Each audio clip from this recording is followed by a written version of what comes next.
ইরানের বিরুদ্ধে ইরাকের ভেতরে ইসরায়েল গোপনে একটি সামরিক ঘাঁটি স্থাপন করেছিল। মার্কিন সংবাদ মাধ্যম ওয়াল স্ট্রিট জার্নালের এক্সক্লুসিভ এক প্রতিবেদনে চাঞ্চল্যকর এই তথ্য সামনে এসেছে। প্রতিবেদনে বলা হয়, ইরানের একদম কাছাকাছি অবস্থান করে সামরিক তৎপরতা চালানোর জন্য যুদ্ধ শুরুর ঠিক আগে আগে ইরাকের পশ্চিমাঞ্চলের বিস্তীর্ণ মরুভূমিতে ওই ঘাঁটি তৈরি করা হয়েছিল। বিষয়টি সম্পর্কে যুক্তরাষ্ট্র অবগত থাকলেও ইরাক সরকার কিছুই জানত না। ওয়াল স্ট্রিট জার্নাল জানায়, শত্রু ভূখণ্ডে কমান্ডো অভিযান চালাতে ইসরায়েলের প্রশিক্ষিত বিশেষ বাহিনীর সদস্যরা অবস্থান নিয়েছিল ওই গোপন ঘাঁটিতে। মোতায়েন ছিল অনুসন্ধান ও উদ্ধারকারী কয়েকটি দলও, যাতে ইরানের আকাশ সীমায় কোনো ইসরায়েলি যুদ্ধবিমান ভূপাতিত হলে দ্রুত পাইলটদের উদ্ধার করা যায়। একই সঙ্গে ঘাঁটিটি ইসরায়েলি বিমান বাহিনীর একটি লজিস্টিক কেন্দ্র হিসেবেও ব্যবহৃত হয়। ওয়াল স্ট্রিট জার্নাল জানিয়েছে, অত্যন্ত সুকৌশলে নির্মিত ওই ঘাঁটিটি দীর্ঘ সময় লোকচক্ষুর আড়ালে ছিল। তবে মার্চ মাসের শুরুর দিকে ঘাঁটিটির গোপনীয়তা হুমকির মুখে পড়ে। স্থানীয় এক মেষপালক ওই এলাকায় হেলিকপ্টার সহ অস্বাভাবিক সামরিক তৎপরতা লক্ষ্য করেন।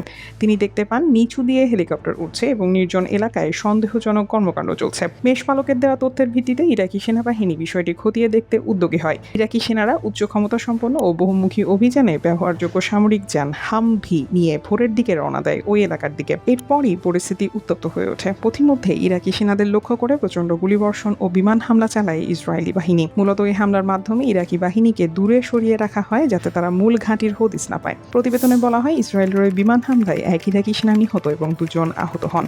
প্রথম দলটি আক্রান্ত হওয়ার পর ইরাকি বাহিনী নিজেদের কাউন্টার টেররিজম সার্ভিসের আরও 2টি ইউনিট ওই অঞ্চলে পাঠায়। এসব ইউনিট জঙ্গি গোষ্ঠী IS এর বিরুদ্ধে যুদ্ধে গুরুত্বপূর্ণ ভূমিকা রেখেছিল। তারা এমন কিছু প্রমাণ নিয়ে ফিরে আসে যা ওই এলাকায় সামরিক উপস্থিতির ইঙ্গিত দেয়। সে সময় ইরাকি বাহিনীর উপর হামলার ওই ঘটনা নিয়ে ইরাক ও আরব গণমাধ্যমগুলোতে ব্যাপক প্রতিবেদন প্রকাশিত হয়। হামলায় কারা অংশ নিয়েছিল তাদের পরিচয় নিয়ে তৈরি হয় নানা জল্পনা। মার্চ মাসের শেষের দিকে ওই ঘটনার জন্য ইরাক জাতিসংঘে একটি আনুষ্ঠানিক অভিযোগ দায়ের করে। সেখানে ইরাকি সেনাদের উপর বিদেশি বাহিনীর বিমান হামলার কথা উল্লেখ করা হয়।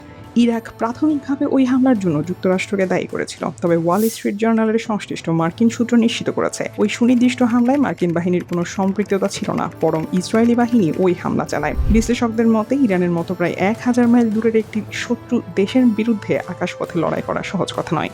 ইসরায়েল এটি কীভাবে সম্ভব করেছিল তা বুঝতে হলে তাদের ওই গোপন ঘাঁটির বিস্তারিত জানা প্রয়োজন। এই ঘাঁটিটি তৈরি করতে এবং একে শত্রুর হাত থেকে বাঁচাতে ইসরায়েল অনেক বড় বড় ঝুঁকি নিয়েছিল। এই ঘাঁটি ইসরায়েলকে ইরানের ঘাড়ের কাছে পৌঁছাতে সহায়তা করেছিল। মার্চের শুরুতে ইসরায়েলের বিমান বাহিনীর প্রধান তোমের বার তার বাহিনীর সদস্যদের উদ্দেশ্যে একটি চিঠি লিখেছিলেন।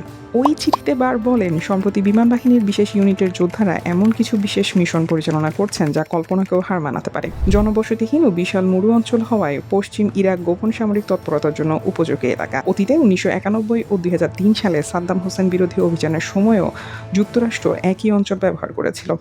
তবে বর্তমান ভূরাজনৈতিক প্রেক্ষাপটে ইরাকের সার্বভৌম অঞ্চল ব্যবহার করে ইসরায়েলের এই ধরনের গোপন তৎপরতা মধ্যপ্রাচ্যে নতুন করে উত্তেজনা সৃষ্টি করতে পারে বলে মনে করছেন বিশ্লেষকরা। নিউজ ডেস্ক, দ্বিতীয় আলো।